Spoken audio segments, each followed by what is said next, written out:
അപ്പൊ മോന് ഉമ്മ സിറ്റ് ഔട്ടിൽ മോനെ ഇറങ്ങിയതിന് ശേഷം മോനെ തീരെ വയ്യാണ്ടായി അങ്ങനെ കരച്ചിലായി.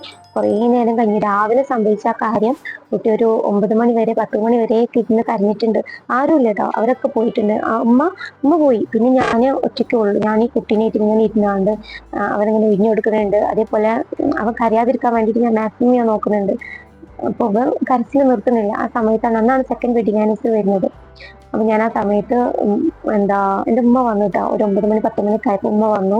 അപ്പൊ ഉമ്മ വന്നപ്പോൾ മോൻ കരയാണ്. അപ്പൊ മോൻ കരഞ്ഞപ്പോൾ ഞാൻ ഇങ്ങനെ കുട്ടീനെ ഇങ്ങനെ എൻ്റെ കയ്യിൽ പിടിച്ചിട്ട് കുട്ടീനെ ഇങ്ങനെ ഇതാക്കണം, സമാധാനപ്പെടുത്തണം. കാരണം അവന് കരയാക്കാൻ വേണ്ടിയിട്ട് ഇതാക്കണം.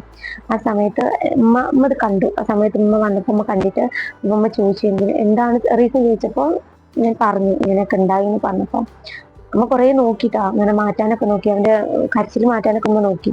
പക്ഷെ അവന് അങ്ങനെ കരച്ചിൽ മാറുന്നില്ല. കുട്ടീനെ കുറേ സമാധാനിപ്പിച്ചാനും ഉണ്ടാക്കാനൊക്കെ ഉമ്മ നോക്കി. അങ്ങനെ കുറേ കഷ്ടപ്പെട്ടു, അങ്ങനെ കരയാതിരിക്കാനൊക്കെ നോക്കി. അപ്പൊ ഈ കുട്ടി എന്തിനാ കരയുന്നത്, കാരണം ഒന്നില്ലെങ്കിൽ തല ഇടിച്ചിന്റെ ഒരു ഇതാണോ ഒന്നും എനിക്കറിയില്ല.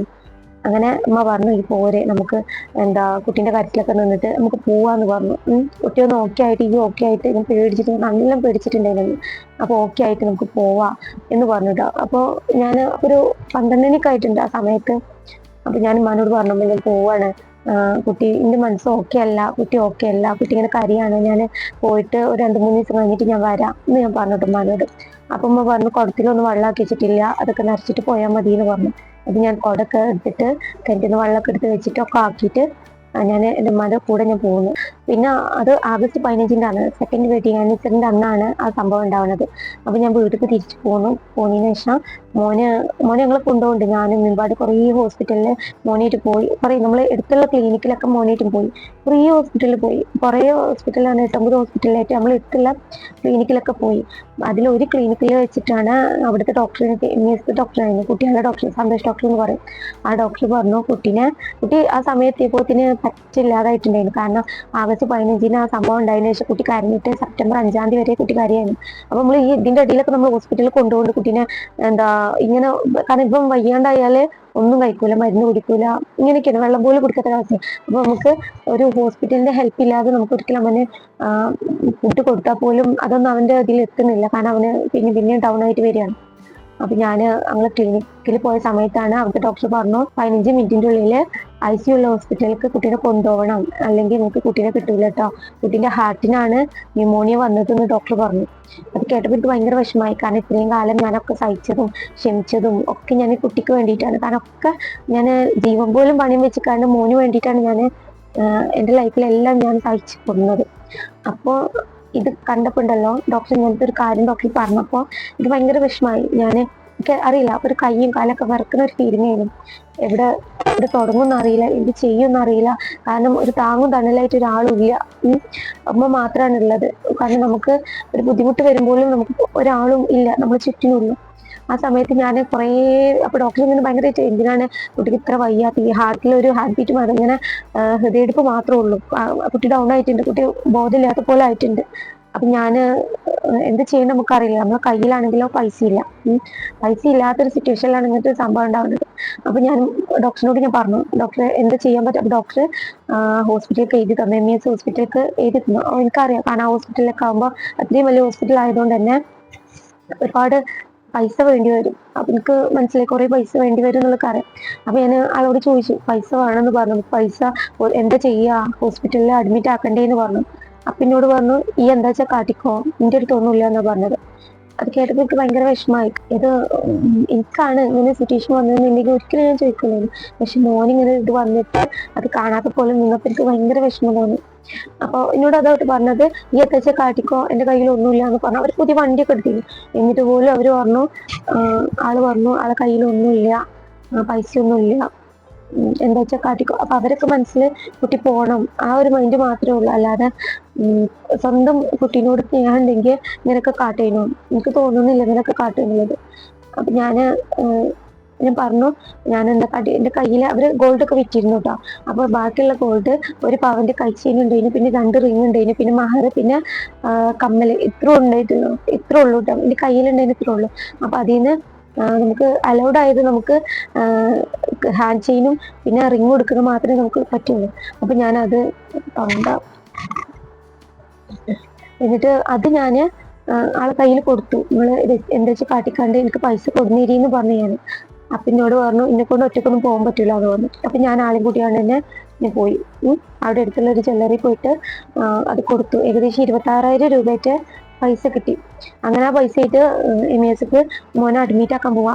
അപ്പം ഉമ്മാക്ക് വരാൻ പറ്റില്ല. അവിടെ തൊട്ടടുത്ത് ഒരു കല്യാണം ഉണ്ടായതുകൊണ്ട് തന്നെ ഉമ്മാക്ക് വരാൻ പറ്റില്ല. പിന്നെ കുടപ്പറപ്പാളൊക്കെ ചെറുതാണ്. അപ്പം അതുകൊണ്ട് ഉമ്മാക്ക് വരാൻ പറ്റില്ല. അപ്പോൾ ഉമ്മാക്ക് വരാൻ പറ്റില്ല. അപ്പൊ എന്താ ഞാൻ ഒറ്റക്കാണ്, ഞാനും ആളും ഉണ്ടായിരുന്നു. അപ്പൊ അങ്ങനെ ഹോസ്പിറ്റലിൽ പോയിട്ട് മോനെ അഡ്മിറ്റ് ആക്കിയപ്പോൾ കുറേ അവർ കഷ്ടപ്പെട്ടിട്ടുണ്ട്. നേഴ്സുമാരാണെങ്കിലും ഡോക്ടർമാരാണെങ്കിലും കുറേ കഷ്ടപ്പെട്ടിട്ടുണ്ട്. കാരണം മോന് ശ്വാസം കിട്ടുന്നില്ല.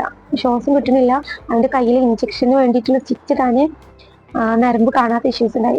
ഒരു മണിക്കൂറായിട്ട് അവർ കുറേ കഷ്ടപ്പെട്ടിട്ടുണ്ട്. അവന്റെ നരമ്പ് കിട്ടാൻ വേണ്ടിയിട്ട് കുറേ കഷ്ടപ്പെട്ടിട്ടുണ്ട്. മോന് ബോധമില്ല. നമുക്ക് ബോധം ഉണ്ടെങ്കിൽ നമുക്ക് എന്തെങ്കിലുമൊക്കെ ചെയ്യാനല്ല, പക്ഷെ ഇത് ബോധമില്ല. അങ്ങനെ അവനെ ICUലാക്കി. പിന്നെ നമ്മളെ കയ്യിൽ ഒന്നുമില്ല കേട്ടോ. ഈ പൈസ അല്ലാതെ, പൈസ ഓൾറെഡി നമ്മൾ അവിടെ പൈസ കൊടുക്കണം, അഡ്വാൻസ് ആയിട്ട് കുറച്ച് പൈസ, മരുന്നിനുള്ള പൈസക്ക്, ICUത്തുള്ള ആവശ്യത്തിലുള്ള പൈസ ഒക്കെ നമ്മൾ കൊടുത്തതിന് ശേഷം മാത്രമേ നമുക്ക് നിൽക്കാൻ പറ്റുള്ളൂ. റൂം വേണമെങ്കിൽ എടുക്കും, സെയിം തന്നെയാണ്, നമുക്ക് പൈസ കൊടുക്കണം. അപ്പൊ ആ സമയത്ത് ഈ പൈസയിൽ നിന്ന് നമുക്ക് റൂം ഷിഫ്റ്റ് ചെയ്യണമെങ്കിൽ തന്നെ നമ്മൾ എന്തെങ്കിലും അത്യാവശ്യമായിട്ട് നമുക്ക് വേണ്ട സാധനങ്ങളൊക്കെ വേണം. അപ്പൊ ഞാൻ അതിൽ നിന്ന് പൈസ എടുത്തിട്ട് ഹോസ്പിറ്റലിൽ അടുത്തുള്ള സ്ഥലങ്ങളിലൊക്കെ പോയിട്ട് ഒക്കെ വാങ്ങി, എന്നിട്ട് അങ്ങനെ റൂമൊക്കെ കൊടുത്തു. ആ സമയത്താണ് കല്യാണം, എൻ്റെ ഫ്രണ്ടിന്റെ കല്യാണം കൂടെ ഉണ്ടായിരുന്നു. അന്ന് അവിടെ വെച്ചാണ് എല്ലാവരും അറിഞ്ഞു, ഇങ്ങനെ കുട്ടിക്ക് തീരെ വയ്യാത്ത കാര്യമൊക്കെ അറിഞ്ഞു. അപ്പൊ അവര് കുട്ടീനെ കാണാൻ വന്നു. കുറേ ഫ്രണ്ട്സ് ഉണ്ടായിരുന്നു, പെൺകുട്ടികളും ബോയ്സും ഒക്കെ ഉണ്ടായിരുന്നു. അതില് ക്ലാസ്സിലെ കുറേ കുട്ടികൾ വന്നു കുട്ടീനെ കാണാൻ വേണ്ടിയിട്ട്. അതില് കുറെ പേര് പിന്നെ വന്നു, കുറെ പേര് 2-3 പേര് പിന്നെ അങ്ങനെ വന്നു. അറിഞ്ഞാണ്ട് പെട്ടെന്ന് അവരെത്തി. അപ്പൊ പക്ഷെ എന്നാലും അവരോടൊന്നും സംസാരിക്കാനോ ഒന്നിനും പറ്റാത്തൊരവസ്ഥയില്ല. അങ്ങനെ ഓടി നടക്കുകയാണ്, കാര്യങ്ങൾ നോക്കാൻ വേണ്ടിയിട്ട്. ഇവന്റെ കാര്യങ്ങളൊക്കെ നോക്കണ്ടേ. ഇതാണെങ്കിൽ കുട്ടീൻ്റെ അടുത്ത് മാത്രമേ കുട്ടി നിൽക്കുള്ളൂ. ഇല്ല, ഒന്നാമത് ഉമ്മ ഇല്ല. അപ്പൊ പിന്നെ ഞാനേ ഉള്ളൂ. അപ്പൊ ഞാനിങ്ങനെ മരുന്നിന് വേണ്ടിയിട്ടാണെങ്കിലും ഒക്കത്തിനും ഞാനാണ് പോണത്. ആളുണ്ട്, പക്ഷെ ആള് ഒരു റെസ്പോൺസ് ഇല്ല ഒന്നിനും. അവര് അവിടെ കിടക്കുന്നു, ഇരിക്കുന്നു, അങ്ങനെ ഒരു ഇതാണ് ഉണ്ടായിരുന്നത്. അപ്പൊ പിന്നെ എനിക്ക് ഒറ്റക്കല്ലേ ചെയ്യാൻ പറ്റുക. ഞാൻ എന്നിട്ട് മരുന്നിന് വേണ്ടിയിട്ടാണെങ്കിലും ഒക്കെ ഞാനിങ്ങനെ ഓടി നടക്കാണ്.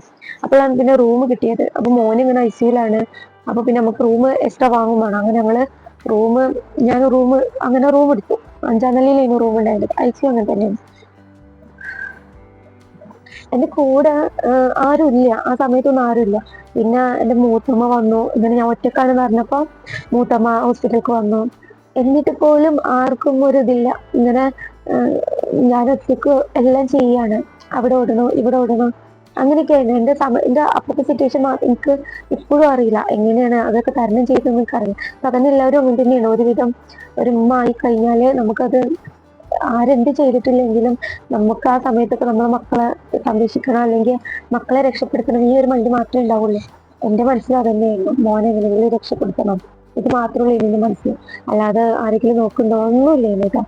അങ്ങനെ ഞാന് കുട്ടീനെ ICUലാണ്. അപ്പൊ പിന്നെ നമുക്ക് മരുന്നിന് വേണം. ഞാനിങ്ങനെ ഓടി നടക്കണം, അടിക്ക് പോവും, മോൾക്ക് പോവും. അപ്പൊ അവിടെ ഉള്ളവരൊക്കെ ഇങ്ങനെ ഇതായിട്ടുണ്ട്. ഇത്രയും ഒരാളില്ലാതെ ഒരു കുട്ടീനായിട്ട് അങ്ങനെ ഓടി നടക്കുന്നതാണെങ്കിൽ കുറെ പേർക്ക് വിഷമങ്ങളൊക്കെ തോന്നിയിട്ടുണ്ടായിരുന്നു ഹോസ്പിറ്റലിൽ വെച്ചുകൊണ്ട്. കാരണം നമ്മള് അടുത്തുള്ളവർക്കൊക്കെ ഭയങ്കര വിഷമങ്ങളുണ്ടായിരുന്നു. അങ്ങനെ ആൾ കൂടെ ഉണ്ട്, പക്ഷെ എന്നാലും എല്ലാം ചെയ്യുന്നത് ഞാൻ മാത്രമായിരുന്നു. കാരണം അവർക്ക് ആർക്കും ഒരു ഇതില്ല, ആർക്കും ഇല്ല. ഇത് കഴിഞ്ഞ ശേഷം നമുക്കിത് ഇവന് ICUലാണ്. ഇവനെ നോക്കണം, പിന്നെ മരുന്ന് നോക്കണം, അവന് വേണ്ടതൊക്കെ ഫുഡ് നോക്കണം, ഒക്കെ. മൂത്തമ്മ വന്നതിന് ശേഷം എനിക്ക് സമാധാനമായി. കാരണം കുട്ടീനെ മൂത്തമ്മനെ ഏൽപ്പിച്ചാണ് പോവാലോ. അങ്ങനെ അപ്പൊ ഞാൻ ഒരു ദിവസം മരുന്ന് വാങ്ങാൻ പോയ സമയത്ത് കുട്ടി വലിയൊരു ബെഡാണ്, നമ്മള് ഒബ്സർവേഷൻ ICUക്ക് മാറ്റിയിട്ടുണ്ട്. ഞങ്ങൾ അങ്ങനെ മാറിയ സമയത്ത് കുട്ടി കട്ടിലിൽ കിടക്കുകയാണ്. കുറച്ച് ഉയരമുള്ള കട്ടിലാട്ടാ. അപ്പൊ കുട്ടി അവിടെ കിടക്കാണ്. 2 കൈമിലും സ്റ്റിച്ച് ഇട്ടിട്ടുണ്ട്. അങ്ങനെയാണ് സ്റ്റിച്ച് ഇട്ടുകാണ്ടായിരുന്നു. 2 കൈമിലും സ്റ്റിച്ച് ഇട്ടിട്ടുണ്ട്. അപ്പൊ ഞാൻ മരുന്ന് വാങ്ങാൻ വേണ്ടിട്ട് ഞാൻ പോയി. മൂത്തമ്മ നിസ്കരിക്കുന്നു. അപ്പൊ പിന്നെ പെട്ടെന്ന് വരാല്ലോ, ഞാൻ ആളെ ഏൽപ്പിച്ചാണ് പോയി. കുട്ടീനെ നോക്കണം കേട്ടോ എന്ന് പറഞ്ഞിട്ടാണ് ഞാൻ പോണത്. റൂമിൽ നിന്ന് ഞാൻ പോണത്, മരുന്ന് വാങ്ങാൻ വേണ്ടിട്ട് പോണത്. പിന്നെ ഒന്നാമത് എന്താ പറയുക, മരുന്ന് വാങ്ങാനൊക്കെ പോയാല് ഒരാളും ഇല്ല. ഒരു കൂടെ ഒരു ആണുണ്ടാവുമ്പോ ഉള്ളതും ഒറ്റക്കൊരു പെൺകുട്ടി ആവുന്നതും രണ്ടും വ്യത്യാസമുണ്ട്.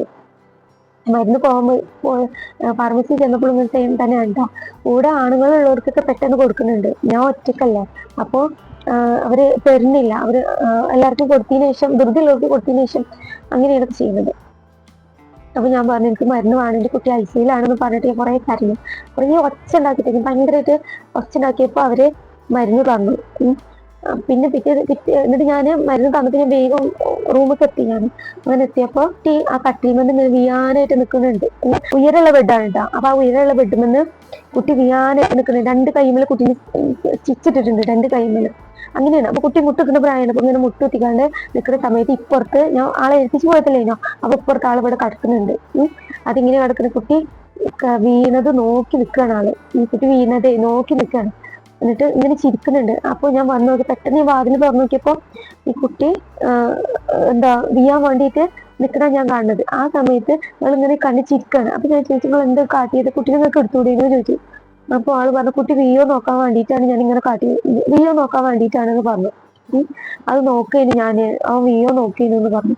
അത് കേട്ടപ്പോൾ എനിക്ക് മനസ്സിലായി നോർമൽ അല്ല. സാധാരണ ഒരാൾക്ക് ഇങ്ങനെയൊന്നും പറയാനൊന്നും ചെയ്യാനൊന്നും തോന്നില്ല, നോർമൽ അല്ല. മൂത്തമ്മ ഇക്കാലത്ത് കഴിഞ്ഞതിന് ശേഷം മൂത്തമ്മ പറയുന്നുണ്ട്, ഇങ്ങോട്ട് പറഞ്ഞു ഇങ്ങനെ ഒരാളെ കൊണ്ടാണല്ലോ എൻ്റെ ഉപ്പാനെ കല്യാണം കെട്ടിച്ച് വിട്ടത് എന്ന് പറഞ്ഞിട്ടാ. അപ്പൊ എനിക്കത് ഇട്ടപ്പോ വിഷമായി. കാരണം അത് പ്രത്യേകിച്ച് മോന്റെ കാര്യം കേട്ടപ്പോ ഇങ്ങനെ ഇതിന് മുമ്പുണ്ടായ കുറെ കാര്യങ്ങൾ എന്നെ ഒരുപാട് വിഷമിപ്പിക്കുന്ന കാര്യങ്ങളാണ് ഉണ്ടായിട്ടുള്ളത്. പ്രത്യേകിച്ച് മോനായിട്ട് കണക്ട് ചെയ്തത് ഫുള്ള്. പിന്നെ എന്നെയായിട്ട് കണക്ട് ചെയ്തൊക്കെ എനിക്ക് കഴിക്കാൻ പറ്റിയിട്ടുണ്ട്. പക്ഷെ മോനായിട്ട് കണക്ട് ചെയ്ത് മോനുണ്ടായ അനുഭവങ്ങളൊന്നും എനിക്ക് മറക്കാൻ പറ്റിയിട്ടില്ല. ഞാൻ അതിന്റെ കൂടെ ഈ ഹോസ്പിറ്റലിന്റെ കേസുമാരൊക്കെ ആയപ്പോ എന്തോ എന്റെ മനസ്സിൽ പേടിയും ഭയമൊക്കെ വരാൻ തുടങ്ങി. നന്നായിട്ട് വന്നിട്ടുണ്ട് പേടിയൊക്കെ.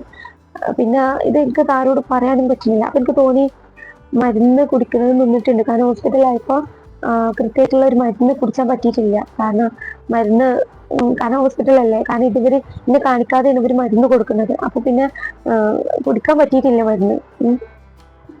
അതുകൊണ്ട് തന്നെയാണ് തോന്നുന്നു അസുഖം വന്നത്.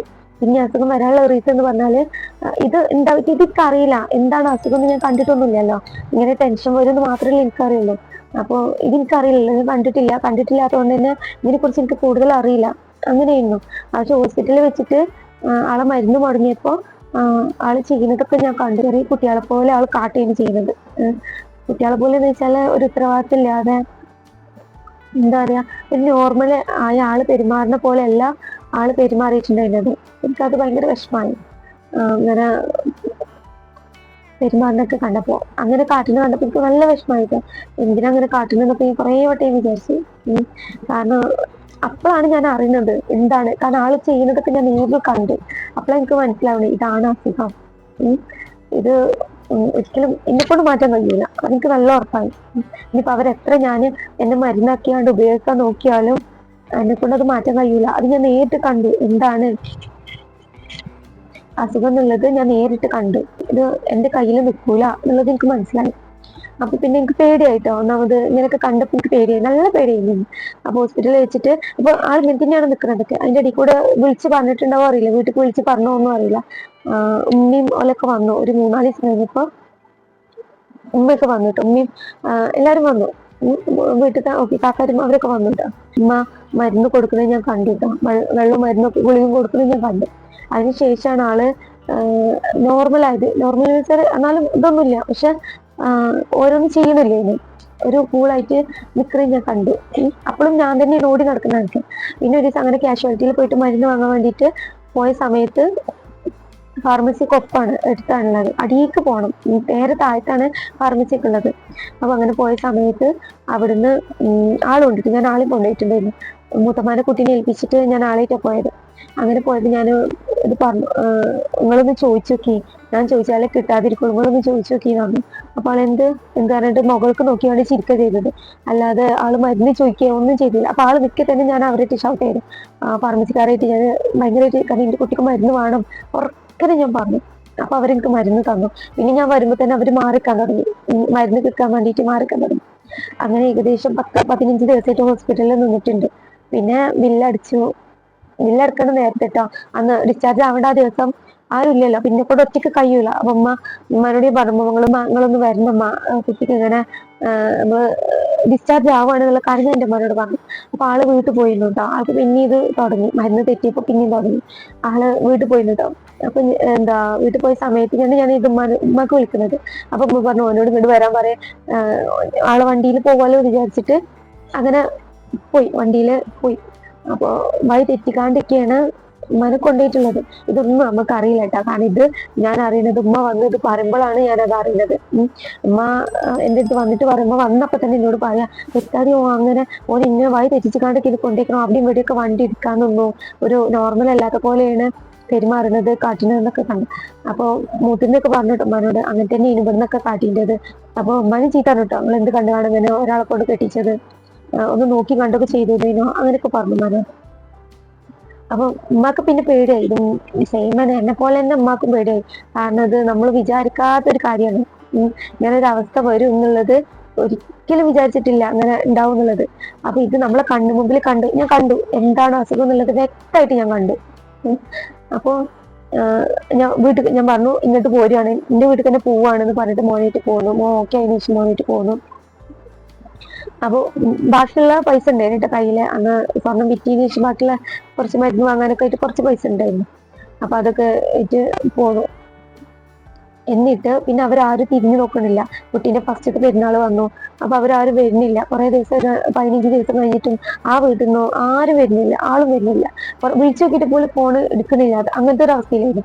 ആ സമയത്ത് ഞാൻ ഉമ്മാനോട് പറഞ്ഞു, നിങ്ങളിപ്പോ പോയി നോക്കി, നിങ്ങൾക്ക് പേടിയാവുന്നുണ്ട്, നിങ്ങളൊന്ന് പോയി നോക്കി, ഫോണ് വിളിച്ചിട്ട് പോലും എടുക്കുന്നില്ല, പോയി നോക്കി എന്ന് പറഞ്ഞിട്ട് ഞാൻ ഉമ്മാനെ പറഞ്ഞയച്ചു. കാരണം ആ ഡ്രസ്സ് ഇതൊക്കെ ഉണ്ടായിരുന്നു. അപ്പൊ ഞാൻ ഉമ്മാനെ പറഞ്ഞയച്ചു. അപ്പൊ ഉമ്മാനെ പറഞ്ഞയച്ചപ്പോ അവിടെ ചെന്നിട്ട് ആരും വാതിൽ തുറന്നില്ലല്ലോ. 1 മണിക്കൂറോളം പുറത്ത് നിന്നല്ലോ എന്നൊക്കെ. കുറേ വട്ടം വിളിച്ചിട്ട് പോലും അവരാരും പുറത്തേക്ക് വന്നില്ല എന്ന് പറഞ്ഞു. അതിപ്പോ അറിയല്ല കേട്ടോ, ഞാൻ ഇങ്ങനെ ഉമ്മാക്ക് വിളിക്കുന്നുണ്ട്. ആ സമയത്ത് അവിടെ എത്തിയപ്പോൾ ഉമ്മാക്ക് വിളിച്ചപ്പോ ഉമ്മ കോള് കട്ടാക്കിയിട്ടില്ലായിരുന്നു. അപ്പൊ അതുകൊണ്ട് എനിക്ക് കേൾക്കാൻ പറ്റി എന്താ പറയണത് എന്നുള്ളത്. അപ്പൊ എത്തപ്പോൾ ആളില്ലേ എന്നൊക്കെ ചോദിച്ചിട്ട് ഒരു മണിക്കൂർ കഴിഞ്ഞിട്ടാണ് അവർ വാതിൽ തുറക്കുന്നത്. അതുവരെ അവർ വാതിൽ തുറന്നിട്ടില്ല.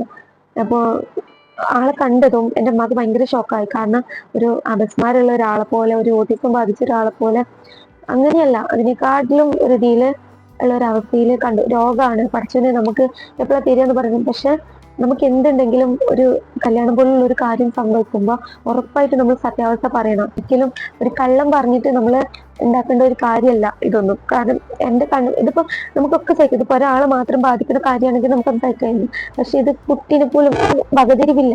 എൻ്റെ മോനാണ്, അല്ലെങ്കിൽ ഒരു കുട്ടിയാണ്, അവൻ എന്തെങ്കിലും സംഭവിക്കും, എനിക്ക് എന്തെങ്കിലും സംഭവിക്കും, ഇങ്ങനത്തെ ഒരു കാര്യമില്ല. അവർക്ക് ഒരു നിസ്സാരമായിട്ടുള്ള ഒരാളാണ്. അപ്പൊ ആ സ്പോട്ടിൽ നമ്മൾ കണ്ടപ്പോൾ നമുക്ക് ഭയങ്കര സങ്കടവും ദേഷ്യമൊക്കെ നമുക്ക് വന്നിട്ടുണ്ട്. ഇതൊക്കെ ഞാൻ കേൾക്കുന്നത്. അപ്പൊ എനിക്ക് പേര് എന്താ പറയുക, ഉമ്മാക്ക് എന്തെങ്കിലും പറ്റുമെന്നുള്ളത്. കാരണം നമുക്ക് അധികം ടെൻഷനൊന്നും പാടില്ല. അപ്പൊ ഉമ്മ ഇങ്ങനെ ഇതാവുന്നുണ്ട്.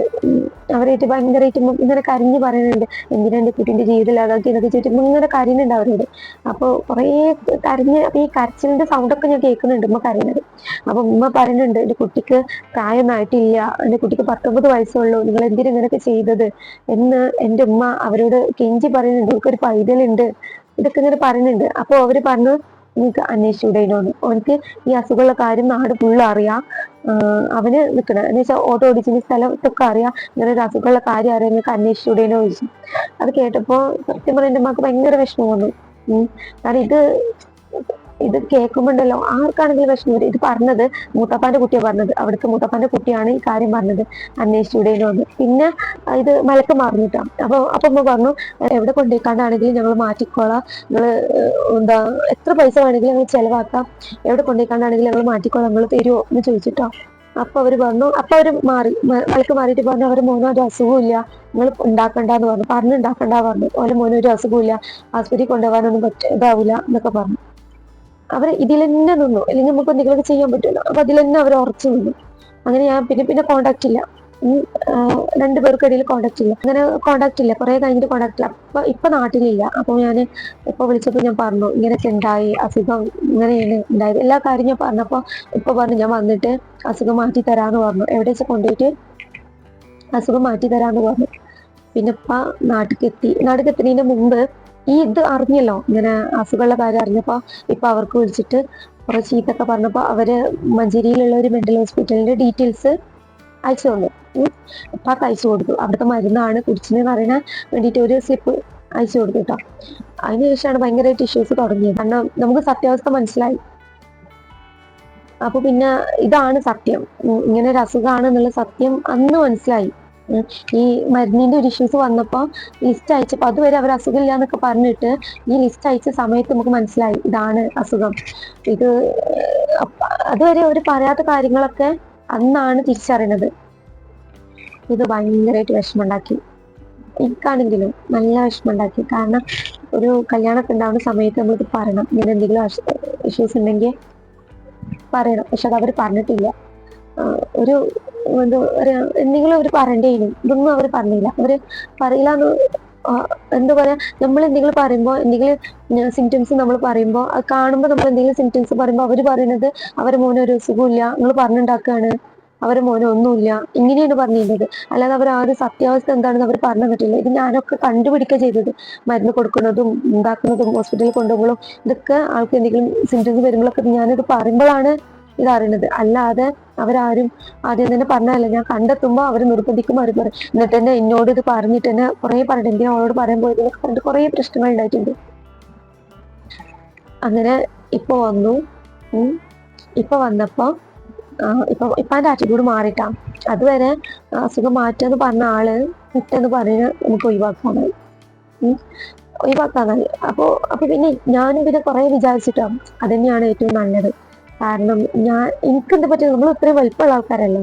പക്ഷെ ചെറിയ കുട്ടീന്റെ ഭാവിനെ കുറിച്ചോ അല്ലെങ്കിൽ അവന് എന്തെങ്കിലും പറ്റുമോ ഒന്നുപോലൊരു ശ്രദ്ധ ഇല്ലാത്ത ആള് കൂടെ നമ്മൾ എങ്ങനെ ജീവിച്ച, ഇതായിരുന്നു എന്റെ മനസ്സിലുണ്ടായിരുന്നത്.